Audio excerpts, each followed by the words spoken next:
Hi calculus students, welcome back to class.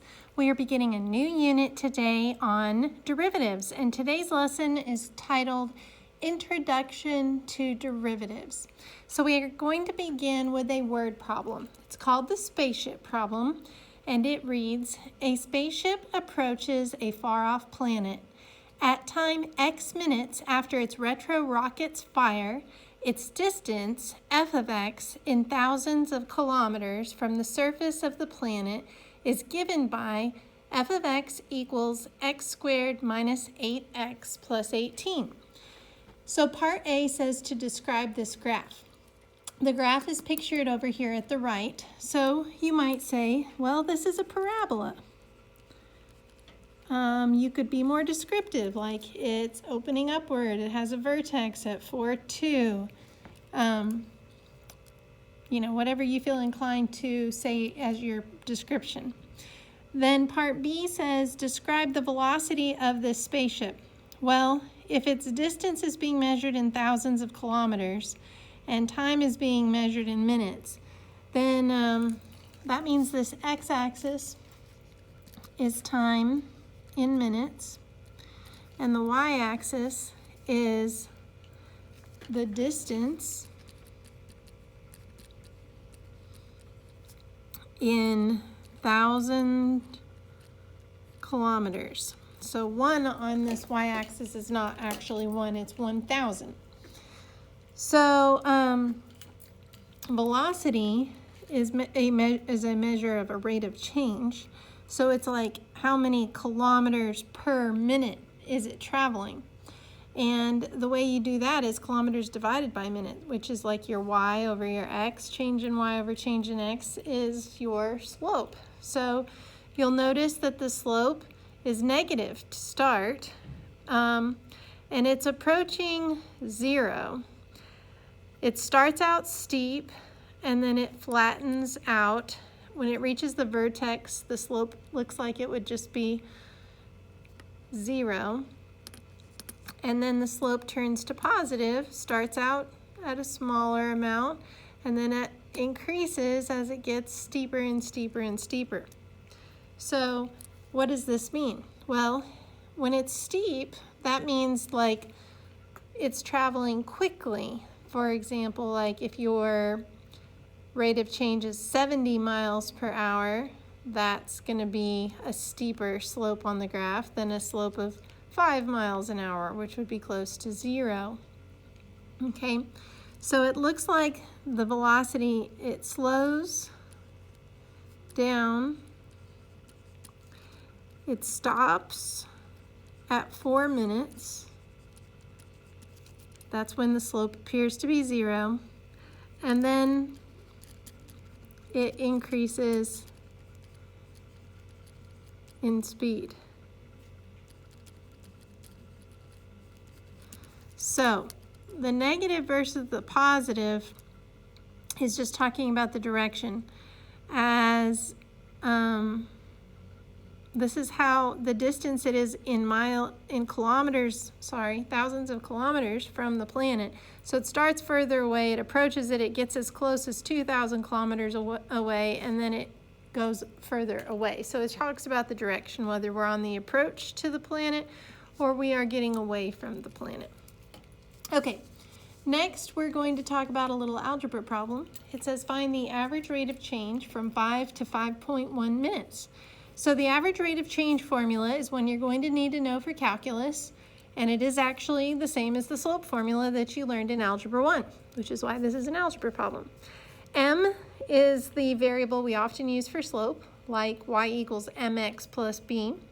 And there's a little subscript here that says SEC. That stands for secant. And what that means, it's kind of like a secant that you learned about in geometry, where if you drew 2 points on a circle, the secant would kind of go across the circle a little bit. A secant on a curve just means I choose 2 points on the curve, here where x is 5 and then when x is 5.1, and you make a line that goes through those 2 points, and you find the slope of that line, and that's called your secant line. So you do that by doing delta y over delta x. This is the Greek letter delta, this triangle, which is the Greek letter D, and it stands for, in math, change. So change in y over change in x. So the way you do that is y2 minus y1 over x2 minus x1. And they've given us this helpful table to the right, and they have these two values, 5 and 5.1, in the table. So we'll just substitute these values into the table, into the formula. y2 would be 3.21 minus y1 is 3, divided by x2 is 5.1 minus x1 is 5.0. And so in the numerator, that's going to give me just 0.21 divided by, in the denominator, 0.1.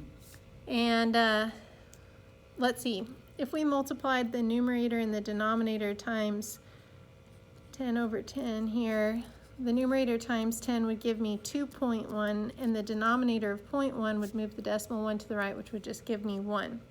So the answer here is 2.1 thousand kilometers per minute. Now, how did I know the units for the velocity? Well, the units are measured in thousands of kilometers over time in minutes. So we're talking about y units over x units. Now, for part D, find a formula for the instantaneous rate of change of the spaceship at any point. Definition of the derivative formula. This is calculus now. M is for slope, so we're finding the slope of a tangent line. If you'll remember from geometry, if you draw a circle and you put a line on the circle that only touches it at one point, that's called a tangent line. Okay, similarly, on a curve, we can have a tangent. If we take a point on the curve and we extend a line that just grazes against the curve there, we can call that a tangent line. And the slope of the tangent line is equal to the slope of the point at that specific location of the curve. Unlike a tangent on a circle, a tangent on a curve can hit the graph more than once, because as we extend further on, it could intersect somewhere else on the curve. But within this localized area of the point of tangency, you'll only see the line graze the surface of the curve at one specific point and then bounce off and keep going on. Kind of like if I set a yardstick on a beach ball. Now, this formula to find the slope of the tangent line is delta y over delta x, just like the algebra formula we had above, change in y over change in x. As a derivative, which this is the definition of the derivative, we often use the notation f prime of x. This little slash mark is red prime. That means derivative, the derivative of the function f of x. Another notation that we also use is dy dx, which is related to delta y over delta x. And then last we have our formula to calculate it, which is the limit as h approaches 0 of f of x plus h minus f of x all divided by h. Okay? There's actually one more notation that's been left off here. It's also equal to y prime, because if you'll remember, f of x and y mean the same thing. So you do f prime of x means the same thing as y prime. Okay, so we've got lots of different notations. You might ask, why, Mrs. Heiss? Why do we have so many types of notations? Well, it has to do with the history behind this mathematics. The calculus was actually discovered by two different mathematicians simultaneously, unknown to each other, that they were discovering the same work at the same time in different countries. So Sir Isaac Newton was in England, and he lived from 1642 to 1727. He developed the f prime of x and y prime notation. And then Gottfried Wilhelm Leibniz was from Germany. He lived from 1646 to 1716. So he was born just 4 years after Newton and died 9 years prior. And he came up with the dy dx notation. So since both of their works were like kind of growing in their own respective areas of the globe and became in great use until they kind of met and people were like, wait a minute, this is the same as what I've been studying from this other guy over here. Both notations were already widely in use, so both just kind of grabbed hold and continued, and are both continued to be used to this day.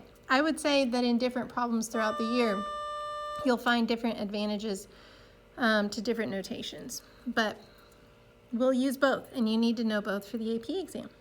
Now, let's figure out how to use this formula. So we're going to do the limit as h approaches 0 of f of x plus h. So we're going to use that same formula that we used at the top of the page, x squared minus 8x plus 18, but we're going to substitute x plus h wherever we find the x. So instead of x squared, it's x plus h squared.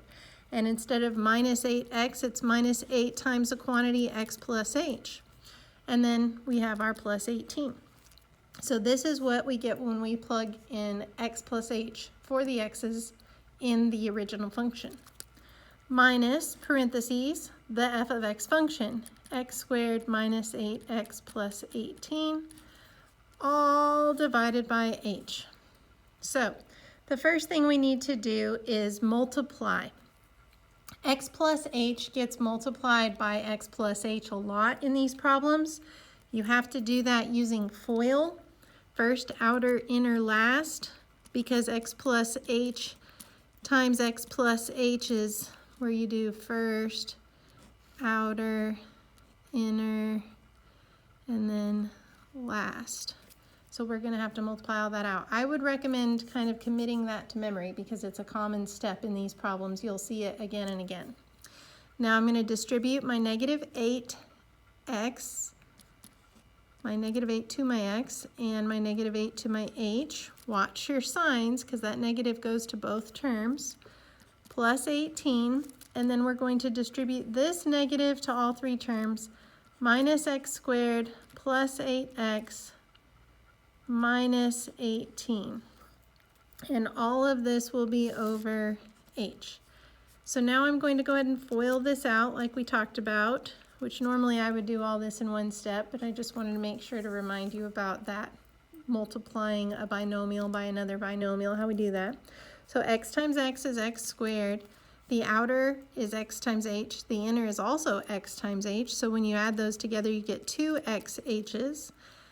And then the last is h times h, which is h squared. And copying down the rest, all divided by h. Now, if we do this correctly, the next step should be to have a canceling party because stuff should cancel out. We have a positive x squared and a negative x squared. We have a negative 8x and a positive 8x. We have a positive 18 and a negative 18. Woohoo! Cancel a bunch of stuff out here. Now it's going to be a lot easier. So we're going to go limit as h approaches 0 of 2xh plus h squared minus 8h, all divided by h. So we've simplified the numerator fully. And can we do direct substitution at this point? I don't think so. Because if you plug in a 0 for this h, you've got division by 0, which is undefined. But guess what? This is math class, and everything always works out perfectly in math class. So notice that h is a factor of each of the three terms in the numerator. That means we can factor that h out. So h out of the first term will leave 2x. H out of the middle term will leave just plus one single h. And h out of the last term will leave minus 8. So the h on top will divide out with the h on bottom to equal 1. And now we can do a direct substitution because it's not going to cause us to be dividing by 0. So we only plug the h in, the 0 in for the h, not the x. 2x stays around, plus 0 for the h, boom, that goes in there, minus 8. So the answer is 2x minus 8. Now you might say, well, Mrs. Heiss, what's so special about 2x minus 8? What was the point? We didn't even get a numerical answer. Well, what the point of this is that if you choose any x value along our parabola that we see the graph of at the top of the page, if you substitute that x coordinate into this formula right here, 2x minus h, it will tell you what the slope of the parabola is at that specific point on the curve. So you can figure it out for any given point you want on the curve. All right, so yeah, let's just take a look at that. Like, what if I picked this point because it looks pretty nice, 3, 3. Well, if I substitute a 3 into the formula that we just got, 2x minus 8, 2 times 3 minus 8, 6 minus 8 gives us negative 2. So this is saying that if I were to draw the slope of the tangent line here, it would be negative 2. I don't even have a ruler right handy, but that means something like this would be the slope of the tangent line, except I kind of missed my point a little. Look, down 2 over 1, down 2 over 1. It looks kind of reasonable if I would have drawn the point a little more accurately. So that's what's special about that. It tells us how to find the slope at any given point. Now, part E says find the instantaneous rate of change of the spaceship at the time 5 minutes. Include units, definition of a derivative at a specific point formula. So we have another formula. F prime of c equals the limit as x approaches c of f of x minus f of c all divided by x minus c.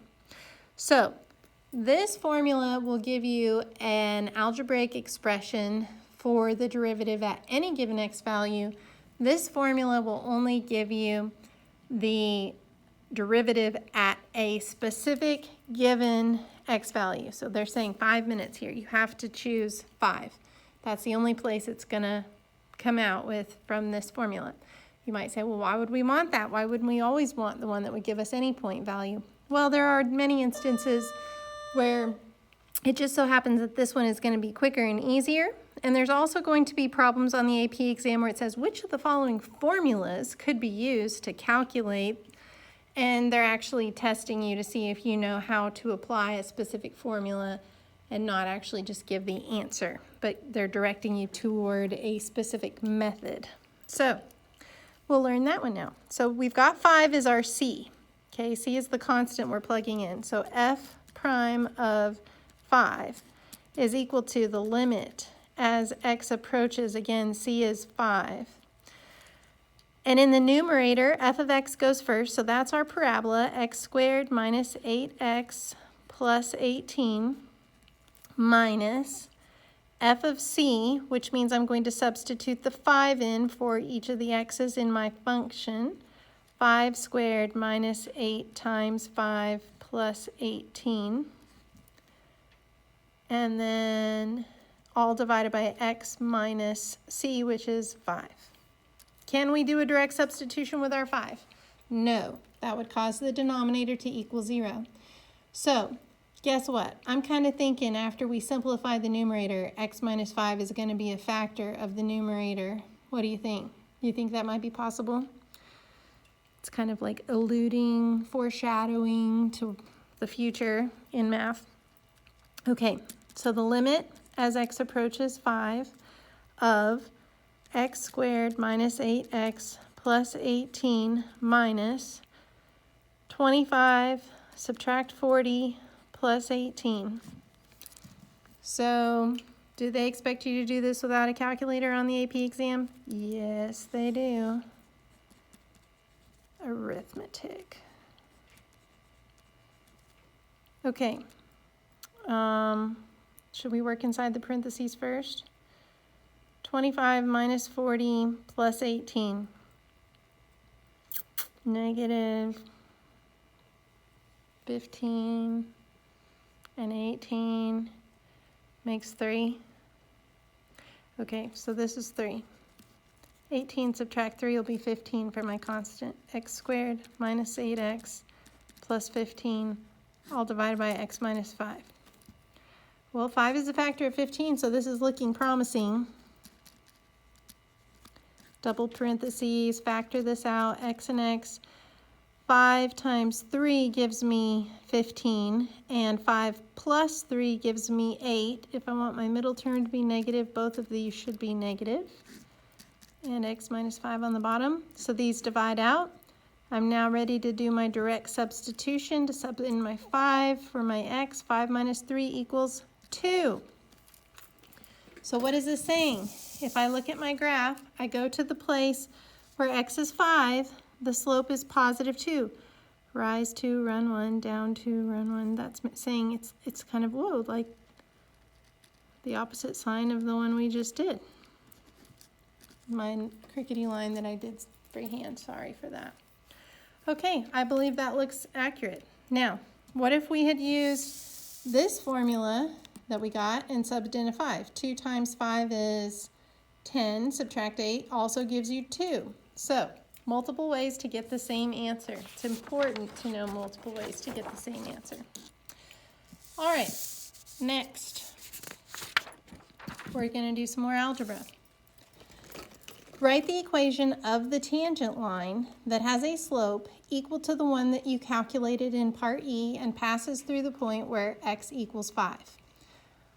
All right, slope equal to the one from part E. That was the part we just did. What was the slope? What was the answer? It was m equals 2. I say m for slope. Okay, so, and then through the point where x is 5, this is the point slope form of a line. Do y'all remember learning the point slope form of a line from algebra? Y minus y1 equals m times x minus x1. If not, you remember your slope formula was y2 minus y1 over x2 minus x1. If you just multiply both sides by the denominator, then you get m gets multiplied by the x2 minus x1, and that equals the numerator y2 minus y1. So the point slope line formula is the same formula as the slope formula, just no fraction. Okay, all year long, anytime I ask you to find the equation of a tangent line, I want you to think point slope form of a line. Sometimes in the back of the book, when you're checking your answers from the textbook, they'll have the answer in y equals mx plus b form, or even in standard form, like set equal to 0 or something weird like that. But the AP exam will always accept point slope form of a line or any equivalent algebraic equation. But the reason that I like point slope of the line the best is because we often know the point where the line is tangent. And then we often use the derivative to find the slope, like we did in part E. So this form, all you need to know is that point of tangency and the slope. You don't have to worry about a y-intercept or any other irrelevant information. So this is the best formula, and you need to know it, and you need to say it a lot because you're going to do a lot of problems that use this formula this year. Although all of these formulas that we've talked about are on your note cards, and they're all going to need to be committed to memory. So study. Okay, now what point will we be plugging into the point slope form of line? We said the x is 5. What's the y that goes with it? Well, we're still working with the same problem. So it's going to be when x is 5, y is 3. They gave us the table. So now I'm just going to substitute into this formula. This is my x1, this is my y1. Y minus 3 equals m, which we got from part E of this same problem, 2 times x minus our x1, which is 5. This is the answer. No need to get y by itself. Just leave it like this. This would be great. All right. Write the equation of the normal line. This is a new vocabulary word. that has a slope perpendicular to the one you calculated in part E and passes through the point where x is 5. Well, the point where x is 5 is the same point we were working with in the last problem. So we're still going to have 5, 3 as our x1, y1. We're still using the same formula. So basically, when we do the normal line, the only thing that's going to change is the slope, or the m, is going to be perpendicular to the tangent. And do you remember from Algebra 1 how to make a slope perpendicular? Like, for example, if the original slope was 3, what slope would be perpendicular to it? It's the opposite sign. So like if it was positive, now it's negative. If it was negative, now it's positive. And it's the reciprocal, which means you flip it, the numerator and the denominator. So if it was 3, now it's negative 1/3. Here, though, it was 2. So our new slope is going to be negative 1/2 because this is like 2 over 1. So we flip the fraction and change the sign. So now we're going to go y minus 3, just like we did on the last one, equals negative 1/2 times x minus 5. So the normal line passes through the exact same point of tangency as the tangent line. However, it's perpendicular to it. All right. Differentiability. Differentiability means that you can take its derivative. A function is differentiable if it can have a derivative, and a derivative means a slope. We're learning a lot of synonyms for the same word. A function is differentiable at a point c f of c. Constant, plug in that constant to the function to get an output. If f prime of c, which is the limit as x approaches c of f of x minus f of c all divided by x minus c exists, which is the formula that we learned in part E of our front page problem. A function must be continuous at a point to be differentiable there. We learned the definition of continuity on our last lesson from Unit 1. So it must be continuous. It must be connected. If you have to pick up your pencil, you don't have a derivative there. Must be continuous to be differentiable there. But not all continuous functions are differentiable. Here are 2 common instances when a continuous function, there should be the word function in here, is not differentiable. Sharp corner points. Now, I don't usually introduce the vocabulary word for this on the first day of derivatives, but I'm going to do it because you're ready. I know you are. They are called a cusp. So a sharp corner point, or a cusp, is our fancy vocabulary word for that, or a point of vertical tangency. Because do you remember what the slope of a vertical line is? It's undefined. So if it's vertical there, we don't have a slope. It's an undefined slope. So look at this first graph. This is f of x equals the cube root of x. Right here at the origin, this graph is momentarily vertical. So it has a point of vertical tangency right there. It's going straight up and down, which means it's not differentiable there at the point 0, 0. It's differentiable for all x values less than 0 and for all x values greater than 0, but right at 0, it's straight up and down vertical, so there is no derivative there, no slope there. It's undefined. On this second graph, f of x equals the absolute value of the quantity x plus 1 raised to the 1/3 power. You see the graph comes down. It looks like a seagull. It hits this point. Let's see, here's my origin, 0, 0. So it's like negative 1, 0, where it hits this little point, and then it bounces back up and then goes off similar to the same path but reflected across this line y equals negative 1. So this point right here where x is equal to negative 1 is a cusp. And the function is not differentiable there. You know why? Because if you were to zoom in on this function, it would never look flat. It would always be very pointed.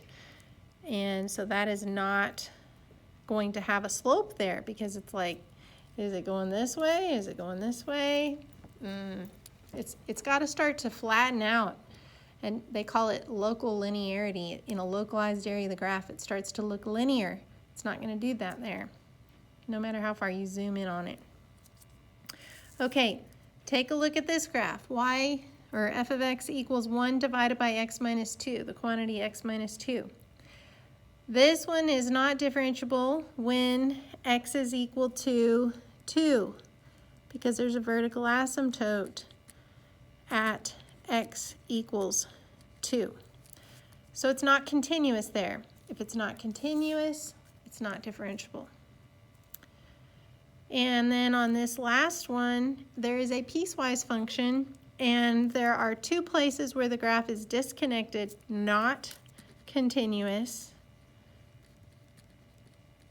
And those x values are -2 and +1 on this piecewise function. Those are the two x values where you see the graph is discontinuous, not continuous, and therefore not differentiable.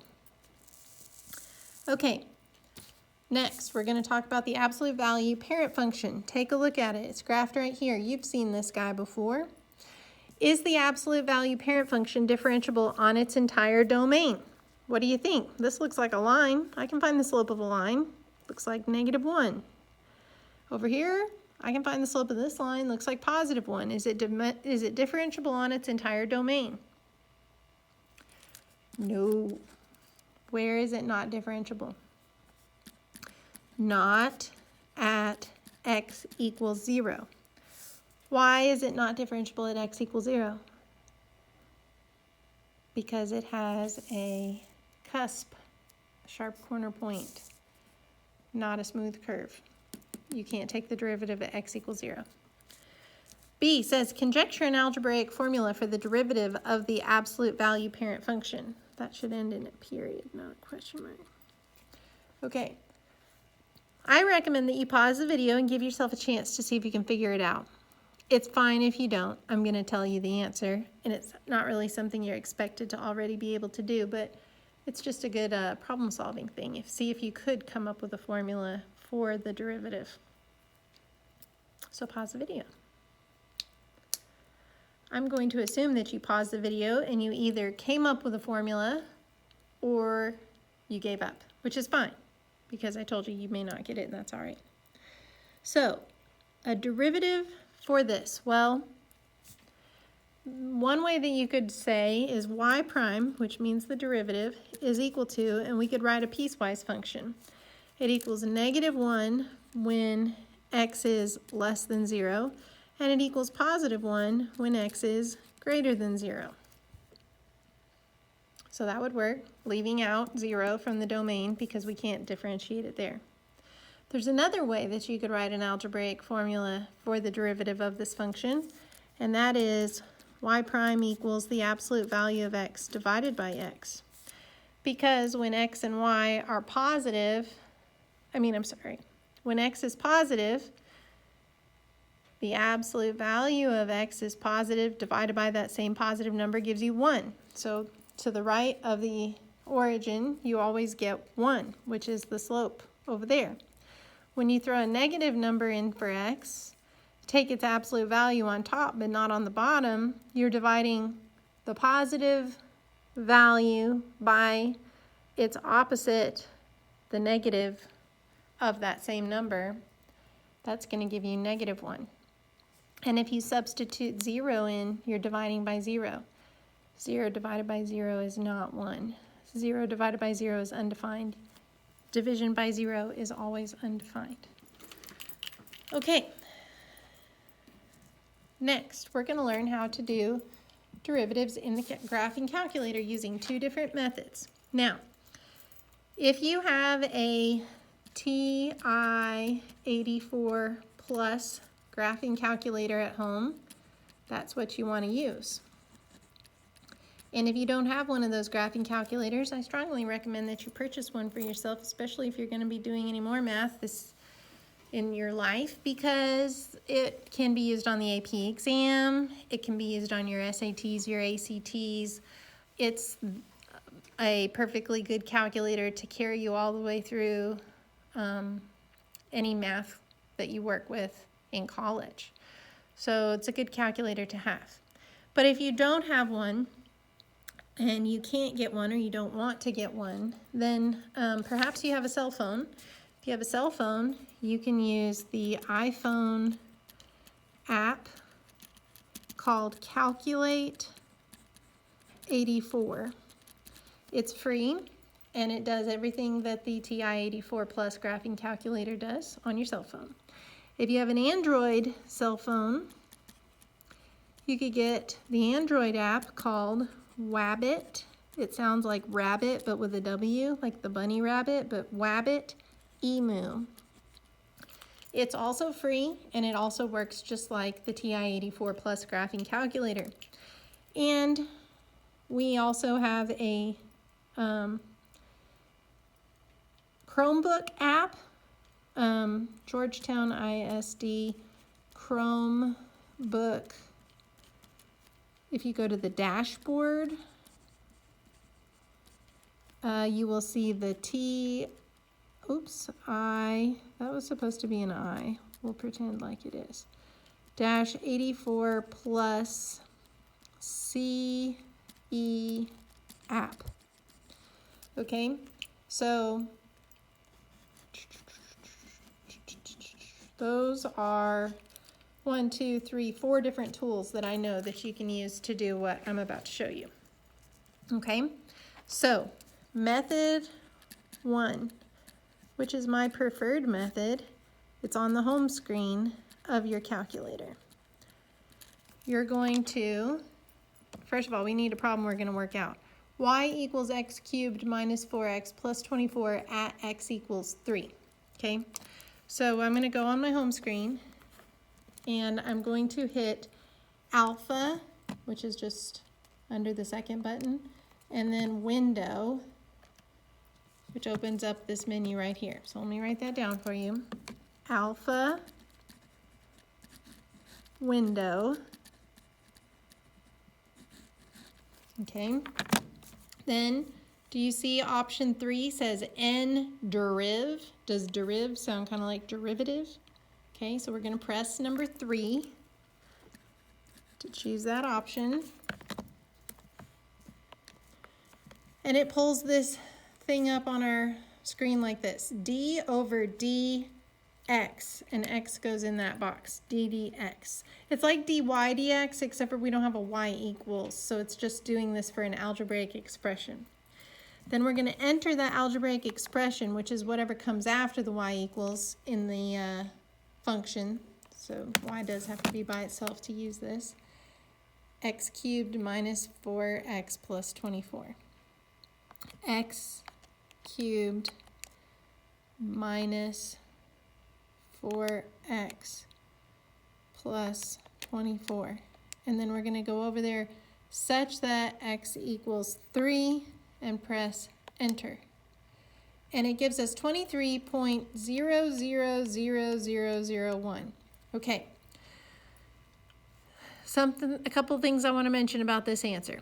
Your calculator is using actually an approximation technique to find the answer. It's not doing it the same way that I'm going to teach you to do derivatives, like with the limit definition of the derivative in class. It's approximating it. It's approximating it with a very high degree of accuracy, but that does not mean it's exactly right. The answer is actually exactly 23, not approximately 23. It is exactly 23.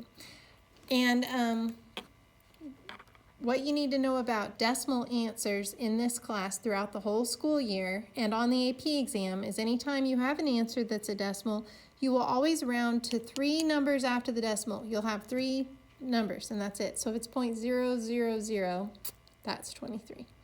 Okay? So let's put in what we had. D over D, we put in the x. That's telling the independent variable. Then in the parentheses, we enter the function,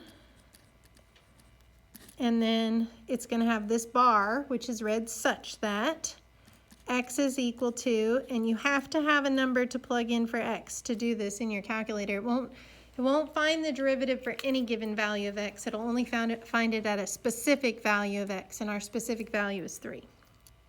And then you just press enter, and then it gives you the answer, which is dy dx is equal to 23. That's the answer to this problem. Now, I'm going to teach you a second method, method 2, in the calculator. And method 2 is from the y equals menu in your calculator. Oops, I got something in there. So you're going to go y equals, press the y equals button, and then enter your function in y equals. So let me type it in again.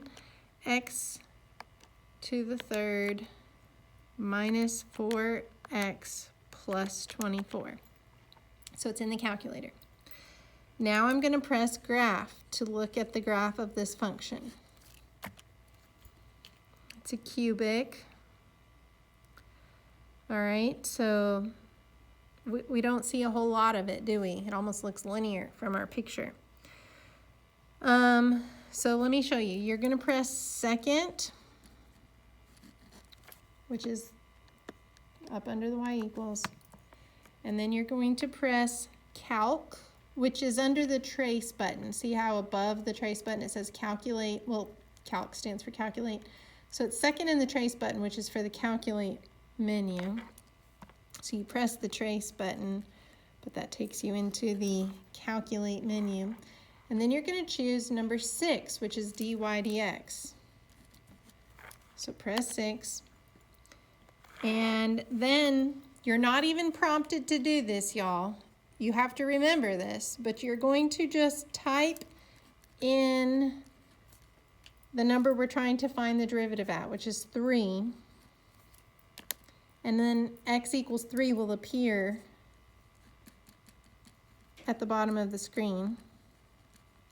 And then you press enter. And it tells you dy dx is equal to 23. Now, I will tell you that we cannot see the graph here where x is equal to 3, but x equals 3 is included in the window for between the x min and the x max. If my window is set up like -2 to 2, so x equals 3 was beyond it, it would give me an error message because it'd be like, this is outside the domain of the x's that I'm working with here. So that's one of the reasons I like method 1 better, because you don't have to worry about what the window on the calculator is. It'll just tell you the answer. But both work. So dy dx is equal to 23.000, which is what we got using method 1. All right. Now, I, at this point, have taught you everything that you need to know to do this lesson. So if you're one of those, I got it, I don't need any more practice, I'm ready to do the homework, you can. But I've got more example problems to practice with these skills here and on the last page. So we will continue to move forward and do some practice now. So here I've got a quadratic equation. F of x is equal to 3x squared minus 4. First, it says find the average rate of change on the domain from 1 to 5. x1, x2. This is domain. These are the x values. Average rate of change means the slope formula. y2 minus y1 over x2 minus x1.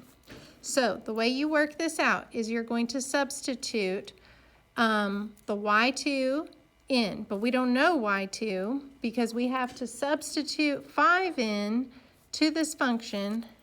F of 5 equals 3 times 5 squared minus 4 to get y2. So 25 times 3 is 75. 75 subtract 4 is 71.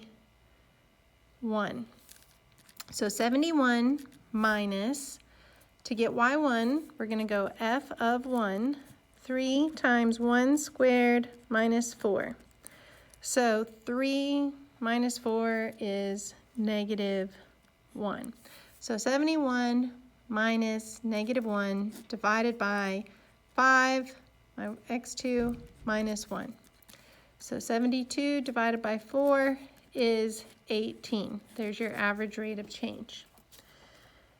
Now, we're going to do dy dx, the derivative, which is that limit formula, the limit as h approaches 0 of f of x plus h. So we're going to go 3 times x plus h squared minus 4 minus f of x in parentheses, because that negative is going to distribute to every term in the function, all divided by h. So we're going to simplify this.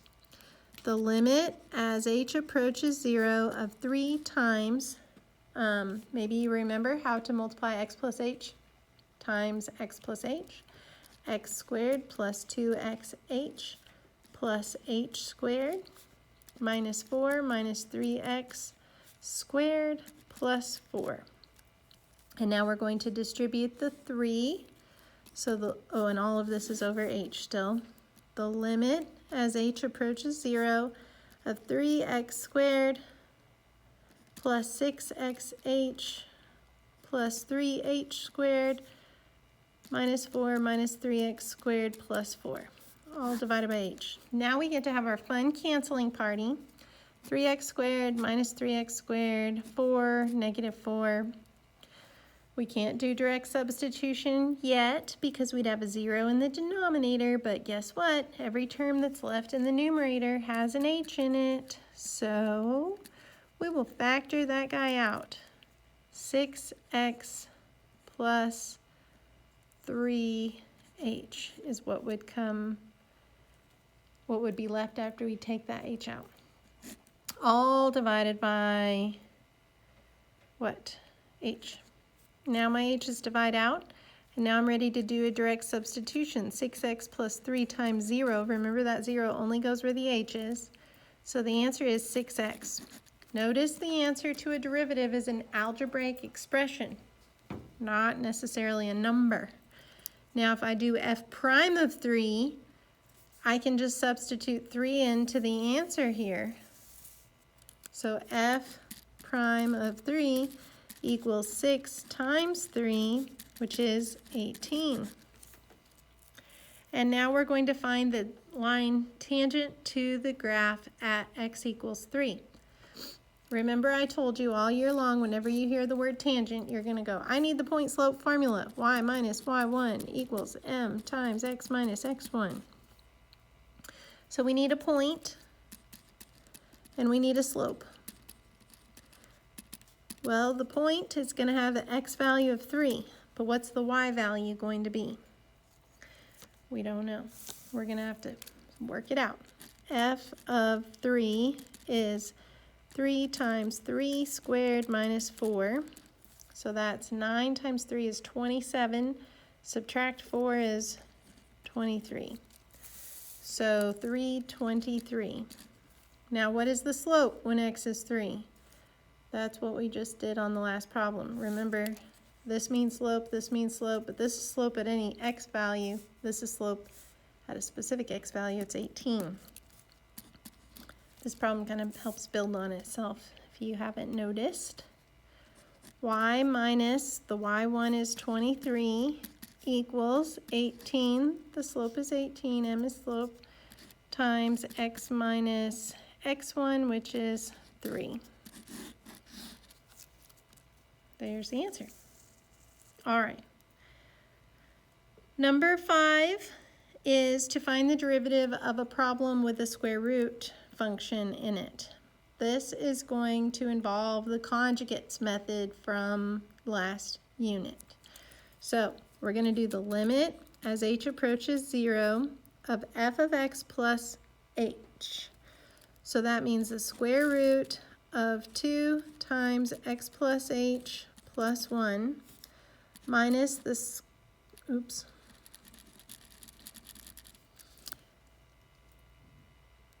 this is f of x plus h minus f of x. That's just the original function, all divided by h. So I'm going to go ahead and distribute this too. The limit as h approaches 0 of the square root of 2x plus 2h plus 1 minus the square root of 2x plus 1 all over h.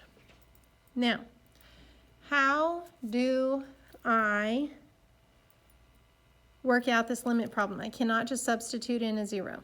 I have to use the conjugate method, which means I'm going to multiply this times a clever form of the number 1, which is going to be this term plus this term. Instead of minus, we change it to a plus, over itself.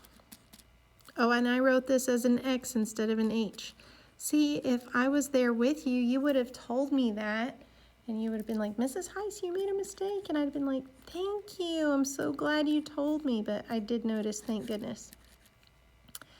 I would have figured it out eventually when stuff didn't work out right, and then I'd have looked back from my mistake, and I would have been like, oh no, I'm gonna redo this video, which has never happened to me before. Wink, wink. Okay. So we have to multiply. This is a lot of multiplication.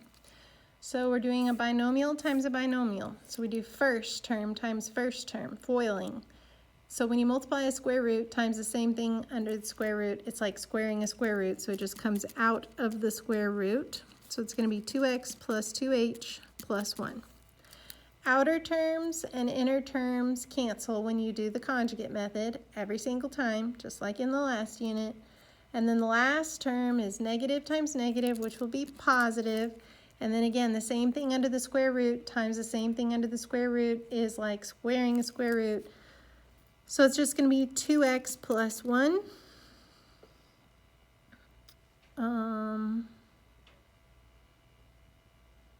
No. That's not right. Is it? Maybe it is. Something's not going to cancel. See, you should be here with me because then I would be able to have you tell me what's going on here.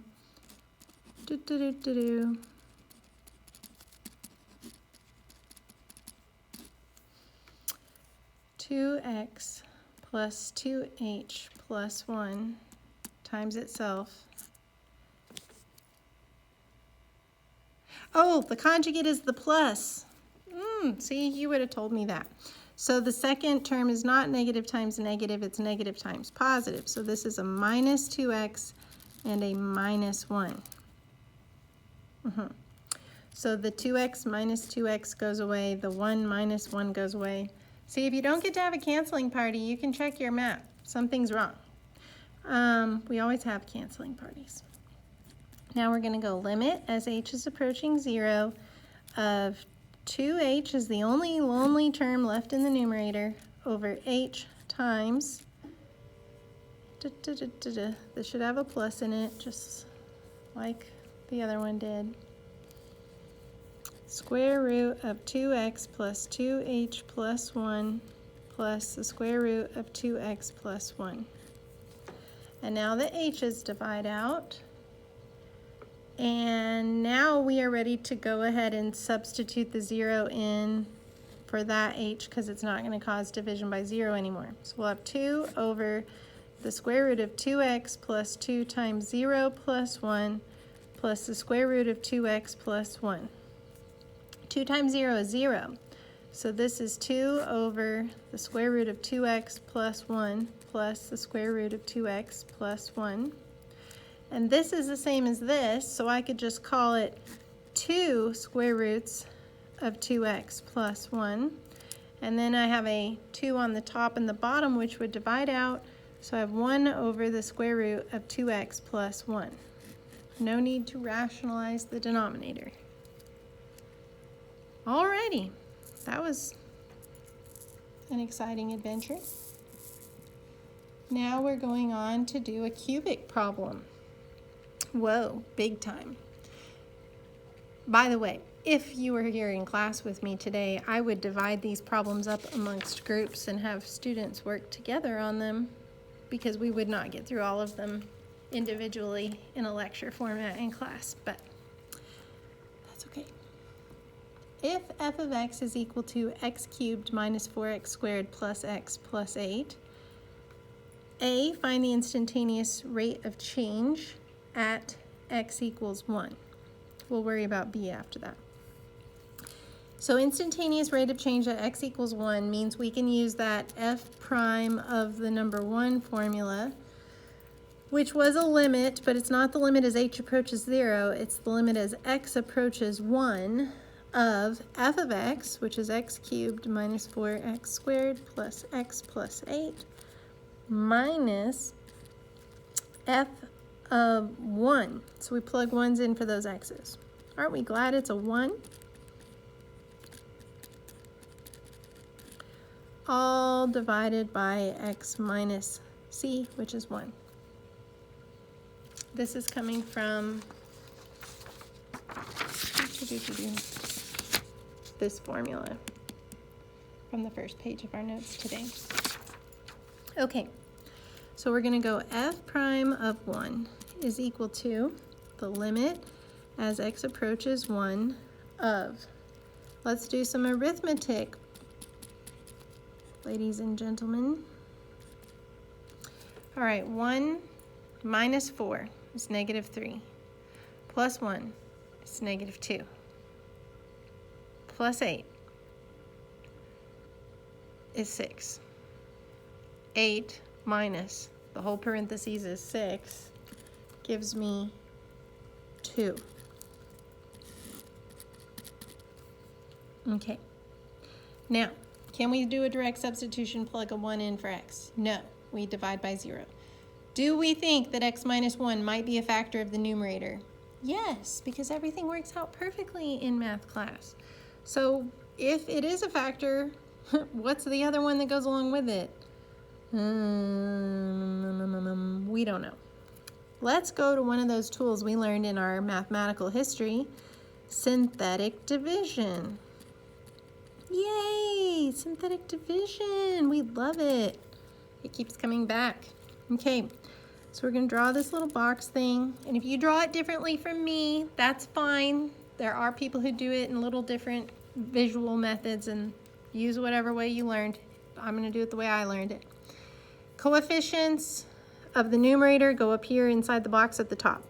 So 1, negative 4, 1, 2. No 0 placeholders because the powers go 3, 2, 1, 0. Now, what are we dividing by?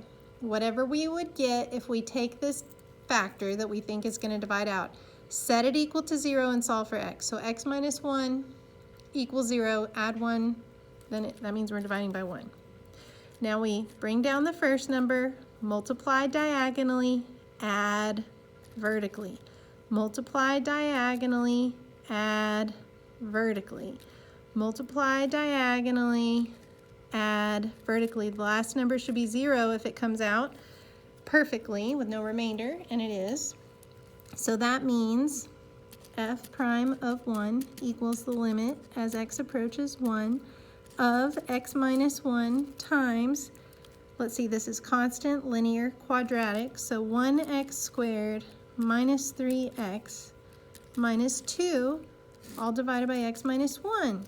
And these divide out, and now I can substitute my 1 in, doing a direct substitution, and life is good. 1 minus 3, negative 2 minus 2 is negative 4, and there's my answer. Woohoo! Now part B says determine the equation of the line, the tangent line at x equals 1. So we're going to do that good old point slope formula. Tangent line every time. What is our slope? Well, this is part B. Remember, this is all the same problem. So we just figured out the slope on part A. M is equal to negative 4. That comes from part A. Now, x1 is given in the problem to be 1, and we need to know what y1 is. So we're going to have to substitute the x1 into the function. So 1 cubed minus 4 times 1 squared plus 1 plus 8. So that's 1 take away 4, negative 3 plus 1, negative 2 plus 8 is 6. So we've got y minus y1, which is 6, equals m, which is negative 4, times x minus x1, which is 1. Boom. All right. Number 7 says, if the tangent line to y equals f of x at 4, 3 passes through the point 0, 2, find f of 4 and find f prime of 4. Whoa, Mrs. Heiss, where's my function? How am I supposed to do this if I don't have a function to plug 4 into? Well, f of 4 means, like, what's the y-coordinate that goes with x of 4 on my function? And guess what? They give you this point, x1, y1, right here. X is 4, y is 3. So f of 4 equals 3. They're just like asking you to read the point. So that's not even like calculus, but sneaky because it sounds tough. And they threw it in a calculus class and you think you should be doing calculus, but it's not. Okay. F prime of 4, now that's calculus because that's a derivative. We need to know what the slope is. F prime is derivative, slope. Well, I know the point of tangency and I know another point on the tangent line, so the slope of the tangent line is the slope of the function. So I can just use the slope formula. F prime of 4, we're going to call this x2, y2, is y2, which is 2, minus y1, which is 3, divided by x2, which is 0, minus x1, which is 4. That's a negative 1 in the numerator, negative 4 in the denominator, 1/4. Boom.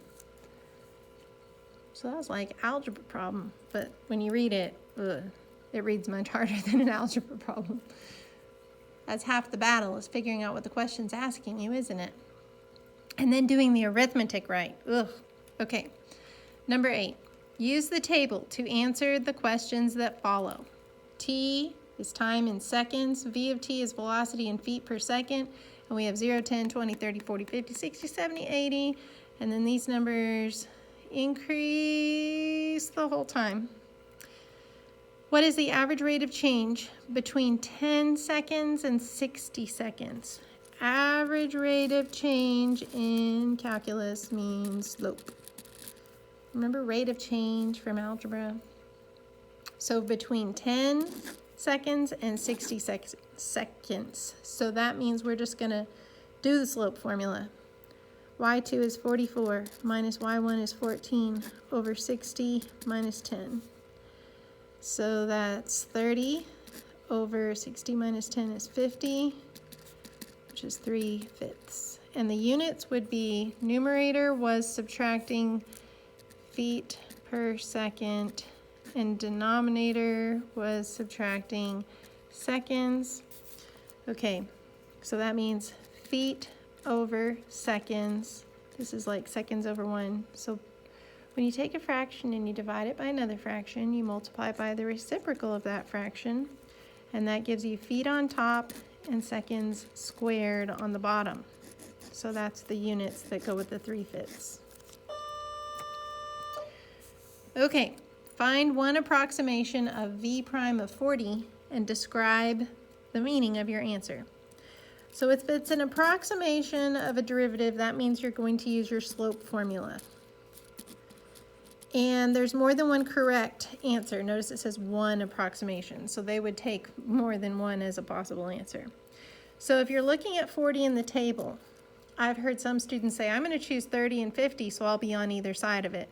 I don't really like that idea that much.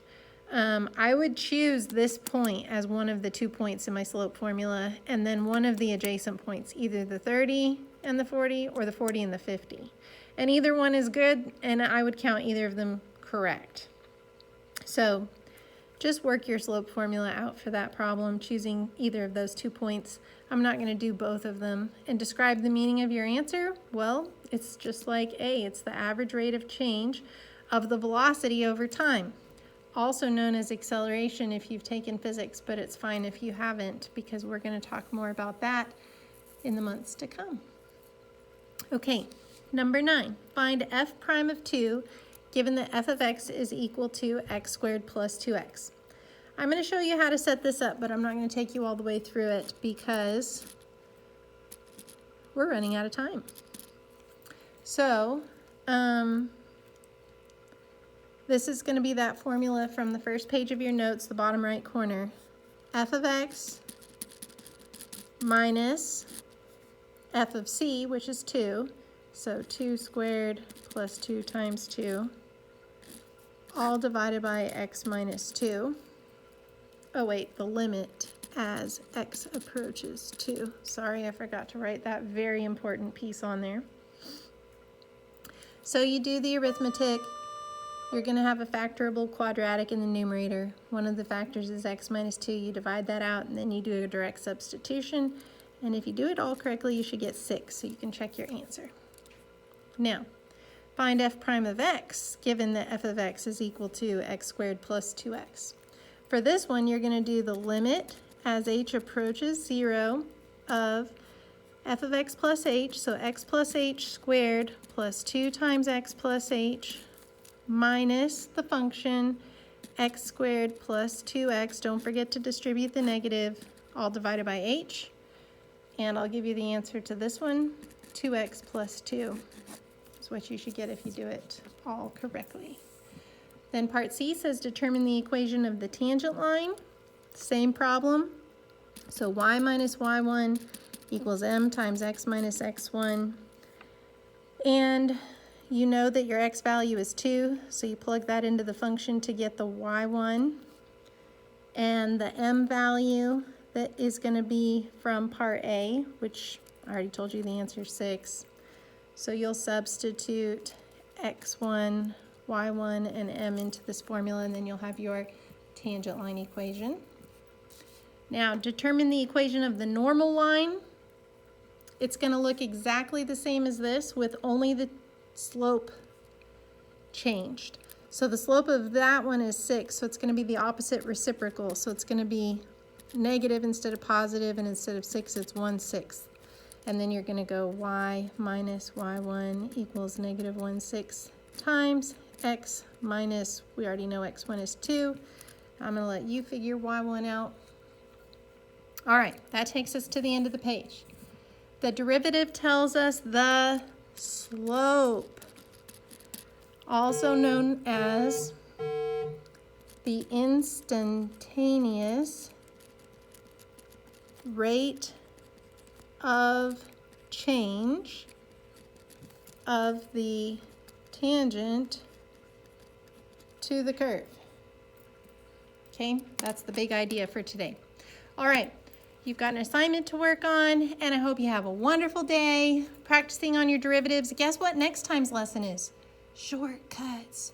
If you already know the shortcuts, don't use the shortcuts on today's formulas, because you're going to have problems where they tell you to show the work on the free response question of the AP exam. You've got to practice it today. Today's the only day we're doing that.